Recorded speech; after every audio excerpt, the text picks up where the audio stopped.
आज के वीडियो में मैं हम इंसानों की उस प्रॉब्लम के बारे में बात करूंगा जिसका नाम है निराशा। और दोस्त, जब निराशा होती है तो हमें कुछ नजर नहीं आता यार, और साथ ही हम ये भी नहीं देख पाते कि हमारे पास अब भी बहुत कुछ है यार। दोस्त, जब बहुत ज्यादा मेहनत करने के बाद भी सफलता नहीं मिलती तो हम आशा छोड़ देते हैं, और यही हमारी लाइफ का वो टर्निंग पॉइंट होता है जहां हम सफलता की सीढ़ी उतरते उतरते फिर से असफलता की जमीन पर पहुंच जाते हैं यार। दोस्त, मेहनत वो चीज है जिसे सफल होने के बाद भी करना होता है यार, और यही हमारा काम है कि हमारे हाथ में सिर्फ मेहनत करना ही है, सफल होने तक भी और सफल होने के बाद भी। मगर शर्त ये है कि इस दौरान हमें आशा नहीं छोड़नी यार। इसी पर बेस एक किस्सा है। ये किस्सा एक गांव का है। रात का समय था, चारों ओर एकदम गहरा अंधेरा छाया हुआ था। बस एक झोपड़ी की खिड़की से ही थोड़ा बहुत उजाला आ रहा था, क्योंकि वहां उस झोपड़ी में एक कमरे में 4 मोमबत्तियां जल रही थी।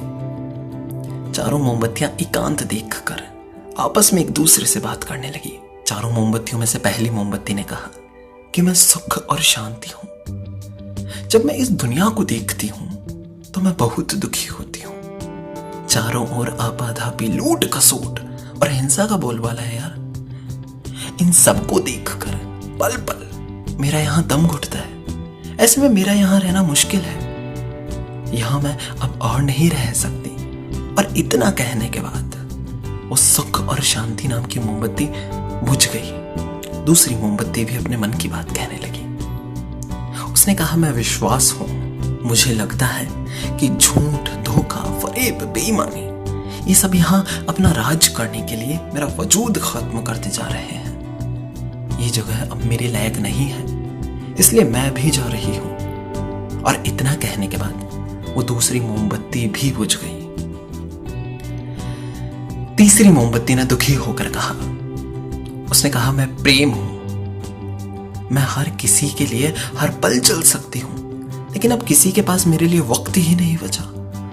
स्वार्थ और नफरत का भाव मेरा स्थान लेता जा रहा है। लोगों के मन में अपनों के प्रति भी प्रेम भावना नहीं बची। अब ये सहना मेरे बस की बात नहीं है, इसलिए मेरा यहां से चले जाना ही ठीक है। और इतना कहने के बाद तीसरी मोमबत्ती भी झट से बुझ गई। जैसे ही तीसरी मोमबत्ती बुझी, उसी वक्त उस कमरे में एक लड़के ने प्रवेश किया। 4 में से 3 मोमबत्तियों को बुझा हुआ देखकर उस लड़के को बड़ा दुख हुआ, और दुखी होने के कारण उसकी आंखों से आंसू बहने लगे। दुखी मन और रुंधे गले से वो बोला, इस तरह बीच में ही मेरे जीवन में अंधेरा कर कर कैसे जा सकती हो तुम? तुम्हें तो अंत तक पूरा जलना था, लेकिन तुमने मेरा साथ छोड़ दिया। अब मैं क्या करूंगा?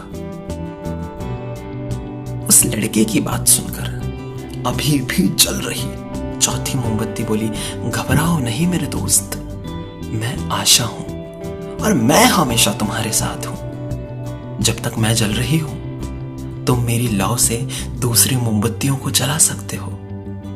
अर्थात तुम आशा से प्रेम, विश्वास और सुख और शांति को जला सकते हो। तुम उसे पा सकते हो। चौथी मोमबत्ती की बात सुनकर बालक को थोड़ा ढांढस बंधा, और उसने आशा के साथ शांति, विश्वास और प्रेम को फिर से प्रकाशित कर लिया।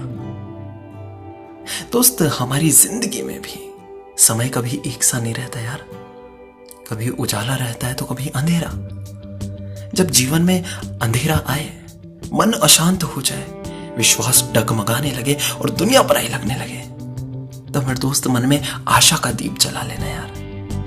जब तक मन में आशा का दीप जलता रहेगा, जीवन में कभी भी अंधेरा नहीं होगा, और उस आशा के बल पर जिंदगी में सब कुछ पाया जा सकता है यार। अगर आप मन में आशा का दीप जलाएंगे तो शांति, सुख, विश्वास और प्रेम फिर से लौट आएगा यार। अगर आपने ये कहानी पूरी सुनी है, आप इस कहानी से इंस्पायर हुए हैं, और कभी किसी सिचुएशन को देखकर आप भी निराश हो जाते हैं, तो ऐसा मत करो दोस्त। आशा ऐसी है जिस पर पूरी दुनिया टिकी है, जिस पर ये पृथ्वी टिकी है। और आपकी कांटेक्ट लिस्ट में, आपकी फ्रेंड लिस्ट में कोई भी ऐसा है जो बात बात पर जरा सी सिचुएशन चेंज होते ही निराश हो जाता है, तो उसे वीडियो शेयर कर दो यार। हो सकता है शायद ये कहानी सुनने के बाद उसके मन में आशा का नया दीप जले, और हो सकता है उस आशा के जरिए वो अपनी जिंदगी में सुख, शांति, प्रेम और विश्वास को पुनः ला सके। और किसी एक की भी जिंदगी इन कहानियों से बदलती है और आपके जरिए बदलती है, तो यही मेरे लिए सबसे बड़ा अचीवमेंट होगा यार। Thank you so much.